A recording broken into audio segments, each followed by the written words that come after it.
It was this U-Local picture that caught my attention after an early March storm. A man in a wheelchair snowblowing his driveway with the caption, "Watch for him in this year's marathon." I didn't know she took the picture, but joke with people, Briggs & Stratton does all the work with that. The snowblower drives itself. I just have to hang on and steer. Meet Eric Corbett of Conway, known for occasionally snowblowing his driveway and sometimes racing down the road. What are you looking forward to most in the Boston Marathon? It's just a tremendous opportunity to get adaptive sports out in front of a lot of people. By day, Eric Corbett is a paraprofessional here at Kennett High School. But when school gets out, he starts his other job, training for the Boston Marathon.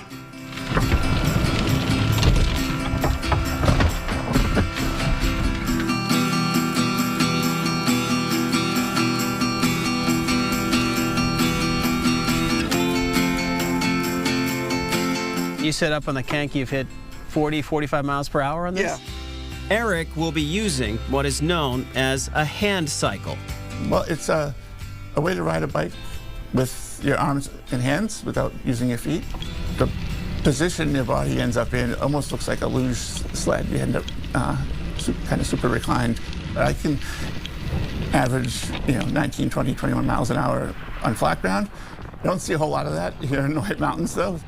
Out here, pushing his limits inches from the pavement is nothing new for him. Growing up just over the border in Methuen, Mass., Eric was always an active kid.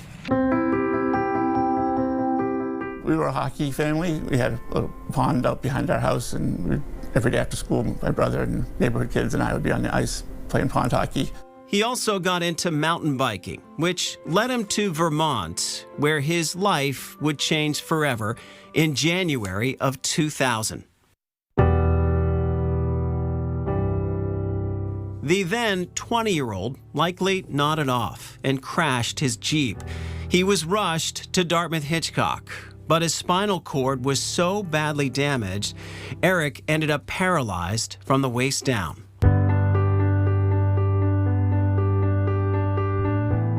Despite the injury, Corbett was undeterred. He quickly sought out athletics like adaptive skiing.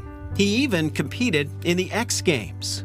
Yeah, almost every sport you can think of, there's an adaptive version of it out there. Including road racing. And the Boston Marathon was on his radar. And I remember watching the race when I was in rehab after breaking my back in 2000, that spring, seeing it on TV, and it was always kind of in the background growing up. So he went for it. In 2005, Eric completed his first Boston Marathon in what is known as a racing wheelchair. Corbett would eventually settle in the Conway area, where he switched to this hand cycle because it's easier to ride on the steep mountain roads. In 2019, after being hospitalized with a serious infection, he decided to focus on getting healthy, and the Boston Marathon was back on his radar.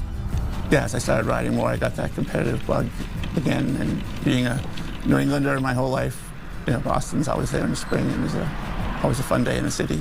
Eric got a qualifying time hand cycling a marathon in Vermont. All he had to do was sign up for Boston, but he missed the window.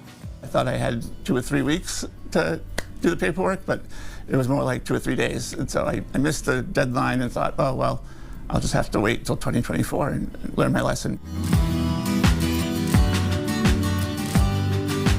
Fate would step in. The Challenged Athletes Foundation, which gives opportunities to people with physical challenges, offered a Boston entrance bib to someone in the area.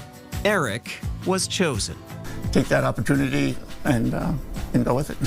Much of his training has been indoors, but when he can, Eric hits the roads around Conway. And until now, not many people knew what he was training for. Wait, they don't know you're doing the marathon? A few people do, but not too many. Just the people I had to tell to get the day off from work. All to tackle 26.2 miles. But after riding the steep mountain roads of New Hampshire, he's ready for the heartbreaking hills of the Boston Marathon. If it all comes together right, it should be a fun, fast day.